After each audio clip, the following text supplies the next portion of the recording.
Salut, c'est Sandra, bienvenue à toi par ici si tu me rejoins sur ma chaîne et je suis ravie de te retrouver si c'est pas la première fois que tu m'écoutes.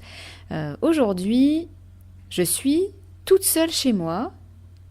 Ça faisait très longtemps que ça m'était pas arrivé et je sais pas si c'est parce que j'ai justement, je viens tout juste en fait de faire un article sur mon blog qui s'appelle Besoin de solitude. Alors je sais pas si c'est mon conjoint qui l'a lu et qui s'est dit oulala, il va falloir absolument que j'aide ma pauvre femme, ou si c'est parce que à force de râler, il a compris que j'avais besoin qu'on me lâche un petit peu. En tout cas, il est parti avec mes deux garçons pour ils sont allés faire un tour à l'hippodrome pour aller voir les chevaux. Et moi, je suis toute seule chez moi. Et j'ai fait plein de choses toute seule et je suis trop contente et ça me fait beaucoup de bien. Donc je te retrouve aujourd'hui pour te parler, pour te faire part, en fait, pour partager avec toi mon parcours parental. Alors, je sais pas toi, moi je me suis pas vue maman tout de suite. Il y en a qui, je sais qu'il y a des femmes qui, petites, déjà s'imaginent maman, elles s'imaginent déjà en avoir deux, trois, etc. Ou même elles s'imaginent être maman très tôt, etc. Moi, pas du tout. Quand j'étais petite, le monde des parents, des adultes, était pour moi un flou monumental. C'était vraiment pour moi un monde qui ne me concernait pas. Voilà, je me disais que bon, c'est pas pour moi, ça ne me concerne pas. Donc du coup, j'ai vraiment très rarement je me suis très rarement projetée dans mon rôle de mère, voire pas du tout. Je me souviens juste, une seule fois, je devais être pré-ado, entre 10 et 12 ans, j'en sais rien. Et je parlais avec une copine, et je me souviens d'avoir dit, je sais plus du tout le contexte, mais je lui avais dit, moi, si un jour j'ai une fille, je lui donnerai un prénom moins joli que le mien, pour que je sois pas jalouse d'elle. Bon, alors tu vois, du coup, le contexte montre que déjà, à ce moment-là, j'étais pas du tout, pas du tout dans le monde du parent et je voyais pas ça du tout de façon bienveillante. Je me disais que ce serait sans doute un monde compliqué pour moi. Et en grandissant, en devenant adulte, entre guillemets, je dis bien entre guillemets, parce que se considérer adulte et l'être, je ne sais pas trop où est la frontière.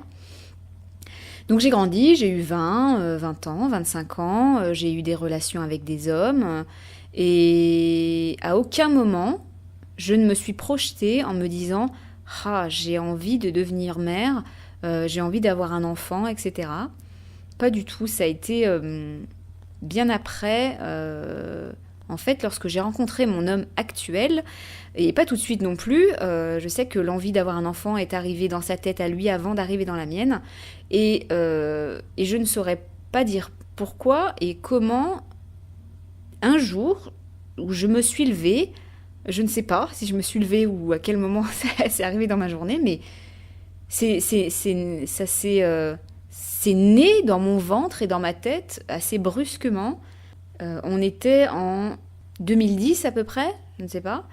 Et tout à coup, il me fallait furieusement faire un enfant. Je ne saurais pas dire pourquoi. C'était vraiment un espèce d'appel des tripes instinctif ou animal ou je ne sais quoi. Et ça m'est venu d'un coup. Il fallait que je fasse. Je voulais un enfant avec cet homme-là précisément. Et donc du coup, c'est devenu une vraie obsession. Voilà, je vais pas te faire le parcours des essais et quand est-ce que c'était le bon moment ou pas le bon moment pour faire un enfant. Sinon, je vais te parler pendant à peu près 1 heure et demie. Mais 2 ans après cette envie qui m'est venue, 2 ans après, j'ai mis au monde mon premier enfant. Alors je reviens un peu en arrière justement sur mes années d'adolescence ou en tout cas quand je commence à côtoyer des gens qui ont des enfants et qu'en fait on commence à échanger nos points de vue sur l'éducation. Alors moi très clairement, sans absolument aucun détour, ni hésitation, avant d'être parent, avant d'être mère, j'avais des idées sur l'éducation et sur les enfants qui étaient absolument classiques et traditionnelles. J'ai été élevée dans une famille très difficile. Je ne vais pas rentrer dans les détails, il y a eu pas mal de difficultés, mais En tout cas, l'éducation que j'ai reçue, elle était classique, traditionnelle, crier, obéir, l'enfant fait ce qu'on lui dit, il n'a pas son mot à dire, etc. Donc forcément, moi, mes idées, elles étaient exactement pareilles. Je me disais que l'enfant, il n'a pas son mot à dire, il doit écouter et obéir, il n'a pas à être avec les adultes quand les adultes ont envie d'être tranquilles entre eux, par exemple au moment des repas ou au moment où ils discutent entre eux. Voilà, c'était vraiment l'enfant est soumis à l'adulte tout simplement. Alors j'étais contre les gifles déjà, je me disais non parce que ça touche quand même au visage, c'est pas cool. Mais bon, quelques fessées ou les punitions, oui pourquoi pas, quand il faut quoi. Voilà, c'était mon idée avant d'être maman. Je suis tombée enceinte donc de mon premier garçon et je me souviens d'une conversation durant ma grossesse avec une amie de ma mère, une amie que je côtoyais déjà depuis plusieurs années. Cette amie, elle restera toujours gravée dans mon histoire et dans ma tête. Ça a été une rencontre, enfin, ça a été une discussion et un échange qui a été un élément important hein, sur mes futurs changements de vision de la parentalité. Donc je me souviens de cette discussion, j'étais enceinte, je commençais à avoir un gros ventre. Et cette amie de ma mère, elle semblait être pro-bienveillance. Et on avait parlé du livre qui s'appelle « Tout se joue avant 6 ans ». J'en avais entendu parler et je lui avais dit comme ça un peu, j'ai lancé ça un peu en l'air en lui disant que j'avais toujours voulu le lire ce livre. Voilà. Donc ensuite, mon fils arrive, il est né. Et là, chamboulement complet, total de mes attentes. Moi qui me disais que j'aurais un bébé calme, tranquille, reposant, obéissant, enfin voilà. Je me suis pris une claque parce qu'en fait, mon fils a été un bébé ultra demandeur, qui pleurait beaucoup, qui criait très fort, qui était insatiable dans ses demandes. Enfin, voilà, c'était pas facile. Il était entre guillemets exigeant, c'est-à-dire qu'il avait vraiment des demandes auxquelles il fallait répondre assez rapidement et de manière assez fréquente. Donc ça a été un chamboulement total pour moi à ce niveau-là. Bien sûr, j'ai reçu donc forcément les conseils de l'entourage. On a essayé de suivre les conseils de l'entourage puisque moi je me disais moi je suis toute nouvelle maman, j'y connais rien, les autres elles savent mieux que moi donc je vais essayer. On me disait qu'il fallait le laisser pleurer évidemment, qu'il fallait pas le prendre trop souvent dans les bras, etc., qu'il fallait qu'il fallait lui faire comprendre que la vie c'était dur et que non, il fallait très vite qu'il apprenne à se séparer de moi et que très vite il apprenne la frustration. Comme je disais, j'ai essayé de suivre un peu ces conseils, même si quand j'essayais de suivre ces conseils-là, clairement, ça me criait à l'intérieur de moi que c'était mauvais, que c'était pas ce que je voulais, mais pas du tout, pas du tout, pas du tout.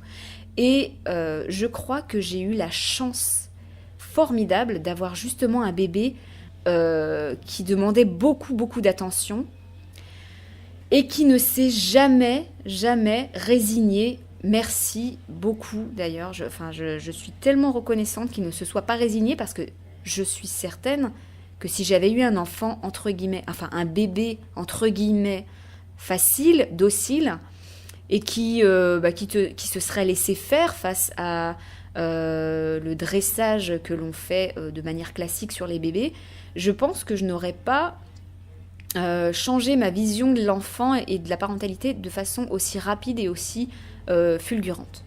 Donc c'est comme ça qu'on est entré dans la bienveillance, entre guillemets, tout naturellement, sans d'abord savoir que ça existait en tant qu'éducation conceptualisée ou en tant que concept ou en tant que concept qui existe en fait. Je revois l'amie de ma mère, après la naissance, elle nous offre, justement, pour cette naissance, elle nous offre ce fameux livre « Tout se joue avant 6 ans ». Et je le dévore et je prends conscience que nous avons raison de changer notre manière de faire. Le chemin intérieur, il commence à se faire en moi. Et un autre élément qui va définitivement me faire basculer dans, entre guillemets, la bienveillance, c'est vraiment laisser tomber les VEO, laisser tomber l'espèce de dressage et l'autorité qu'on a essayé de me faire avoir sur mon enfant, c'est je suis tombée sur une interview de Catherine Guéguen, pédiatre et une femme extraordinaire, qui parle du cerveau des enfants. Suite à cette interview, je me jette sur son livre qui s'appelle Pour une enfance heureuse et je fonds d'amour complètement pour tout ce que je lis. Moi qui suis si scientifique, si adepte des faits, ils étaient là les faits, c'était scientifique, c'est prouvé. Dans ce livre, on comprend très vite que l'éducation qu'on dit, entre guillemets, bienveillante et positive, ou en tout cas une éducation équitable, respectueuse de l'enfant, c'est la seule façon bénéfique pour l'enfant. Et c'est les autres qui me donnaient des conseils en carton qui ont tort. Voilà ce que je me dis à ce moment-là dans ma tête.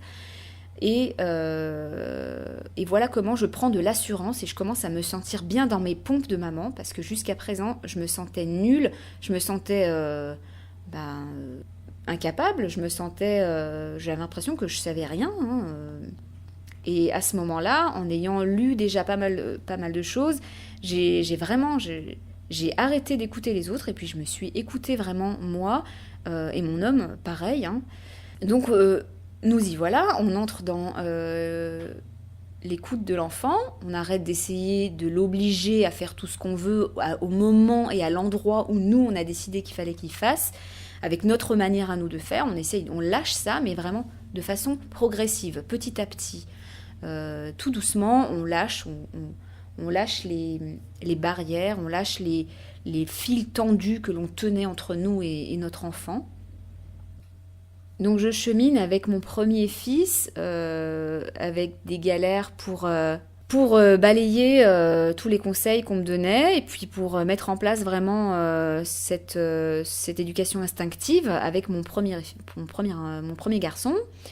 Et puis, mon garçon a 4 ans et je mets au monde mon deuxième petit bonhomme d'amour. Et avec lui, ça va devenir beaucoup plus évident parce que évidemment, je ne suis pas la maman toute nouvelle que j'étais pour mon premier. Et donc avec lui, c'est beaucoup plus fluide, beaucoup plus serein. Je suis à l'aise dans mes pompes complets et les conseils des autres, je m'en balance complètement.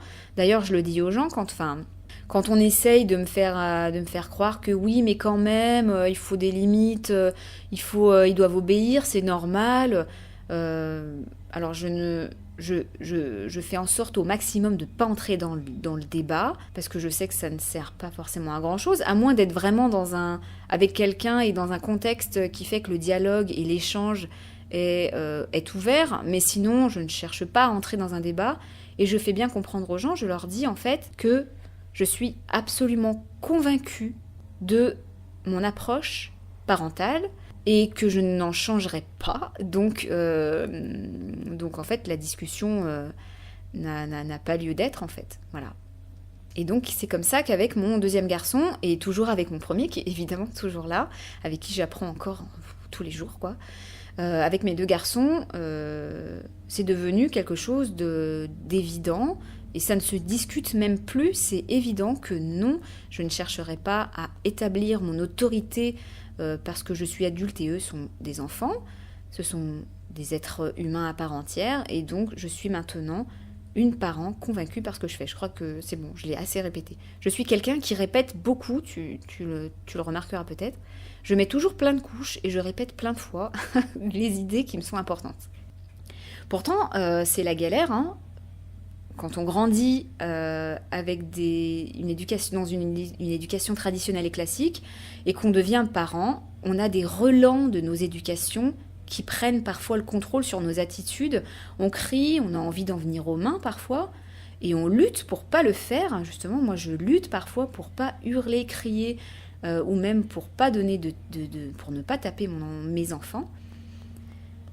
Et j'ai compris qu'il fallait que je m'occupe de moi pour pouvoir m'occuper de mes enfants. Et j'ai compris que m'occuper de moi, ça voulait dire m'aimer, être indulgente et travailler mon intérieur pour qu'il y ait un cheminement qui se fasse en moi pour que petit à petit, il y ait moins de place aux automatismes du passé et qu'ils prennent moins le contrôle sur mes émotions. J'en suis là aujourd'hui. Et c'est toujours pas facile, je fais un travail de fourmi vraiment pour pour que mes relents, mes automatismes du passé ne reviennent pas, enfin ne prennent pas trop souvent le contrôle sur moi. Je râle encore beaucoup, je suis quelqu'un qui râle beaucoup. Mais c'est ma manière à moi aussi de faire sortir mes émotions, parce qu'il y a un moment, il faut trouver un moyen de les faire sortir, hein, sinon ça va pas aller. Et donc je continue de m'améliorer toujours un peu, toujours, tous les jours un petit peu. C'est quelque chose qui est dans ma tête de façon constante, puisque de toute manière je suis avec mes enfants de façon constante en plus. Et même si j'étais pas avec eux de manière constante, de toute manière c'est quelque chose qui est dans ma tête sans arrêt. J'essaye de vraiment conscientiser plein de choses. Et donc c'est un travail qui se fait sur le long terme, petit à petit. On est toujours meilleur que la veille et moins bon, entre guillemets, que le lendemain. Voilà pour ce partage d'expérience, si je puis dire, ou en tout cas de mon parcours parental. J'aimerais bien que tu me racontes le tien, si tu as envie de me partager ça par commentaire ou par mail. Pour m'écrire, je te donne rendez-vous sur mon blog qui s'appelle Descendre alors. Je le mettrai en lien dans la description. Il y a là-bas l'onglet Contact pour m'envoyer des messages, ou alors tu peux le faire en commentaire. Tu peux retrouver Parents en Or sur iTunes, tu peux retrouver Parents en Or sur SoundCloud ou sur YouTube. Je t'invite à y mettre des pouces, à y mettre des étoiles si ça te chante, bien sûr. Et je te retrouve très bientôt pour un prochain épisode.